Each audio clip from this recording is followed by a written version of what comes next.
একটু আগে বিএনপির স্থায়ী কমিটির সদস্য জনাব সালাউদ্দিন আহমদ সাহেব বলেছেন, আমরা সবাই রাষ্ট্রের কাছ থেকে দাবি দাওয়া পেশ করি, খুব স্বাভাবিক, কিন্তু রাষ্ট্রকে আমাদের দেওয়ার চেষ্টা করা দরকার।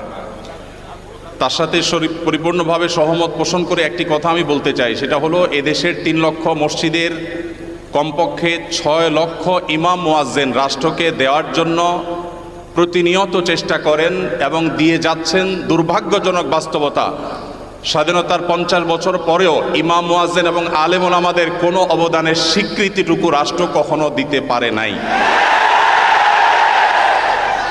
আজও বাংলাদেশের চেহারাকে যদি পরিবর্তন করে দিতে হয়, আজও বাংলাদেশকে যদি স্বনির্ভর করতে হয়, আজও বাংলাদেশের পরিবেশ সচেতনতা সৃষ্টি করে যদি সাফল্য অর্জন করতে হয়, পরিবেশ বিপর্যয় যদি রোধ করতে হয়, যে কোনো দুর্যোগ মোকাবেলা যদি সফলভাবে করতে হয়, দেশের শুধু মসজিদগুলোকে ইমাম মুয়াজ্জিনদেরকে যদি রাষ্ট্র অন করে, ইমাম মুয়াজ্জিনদেরকে যদি সে সুযোগ দেয়, তাদেরকে যদি অন্তত কাজ করবার পরিবেশটা করে দেয়, আমার বিশ্বাস বাংলাদেশের চেহারা পরিবর্তন করতে আর কোনো কিছুর তেমন বেশি প্রয়োজন হবে না।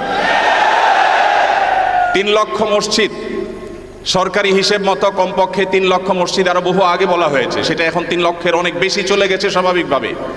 3 লক্ষ মসজিদে প্রতি জুমার দিনে 12:30 থেকে 1:30 পর্যন্ত এই সময়ের মধ্যে গড়ে যদি 100 মানুষ একটা মসজিদে জুমার নামাজে খতিব সাহেবের খুতবা শোনার জন্য আসেন, তাহলে 3 কোটি মানুষ হয়। বাংলাদেশের সমস্ত টিভি চ্যানেল, সমস্ত মিডিয়া একযোগে সবচেয়ে পিক টাইমে এত বেশি দর্শক কখনো পায় বলে আমি মনে করি না। এবং সারা সপ্তাহের সবচাইতে মূল্যবান সময় বৃহস্পতিবার রাতে, শুক্রবার অফিস নেই, স্কুল কলেজ নেই, মাদ্রাসা নেই, সবাই ফ্রেশ একটা ঘুম দিয়ে, সপ্তাহের সবচাইতে ভালো গোসলটা দিয়ে, সবচেয়ে ভালো নাস্তাটা করে, সবচেয়ে সুন্দর পোশাকটা পরে, সবচেয়ে ভালো আতর পারফিউম ব্যবহার করে, সবচেয়ে মূল্যবান সময়টা খতিব সাহেবদের সামনে গিয়ে দোজানো হয়ে বসে। পৃথিবীর অন্য কোনো কৃষ্টি কালচার, কোনো সিস্টেমে একসাথে একটা দেশের 3 কোটি মানুষকে অ্যাড্রেস করার এই সুযোগ ইমাম সাহেব, খতিব সাহেবরা ছাড়ার কারোর হাতে নেই।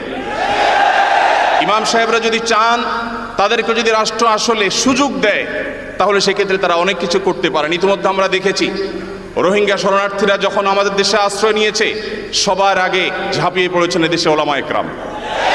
প্রতিটা দুর্যোগে ওলামা একরাম যে ঝাঁপিয়ে পড়েন, সেটা নিঃস্বার্থভাবে হয়, স্বার্থহীনভাবে হয়।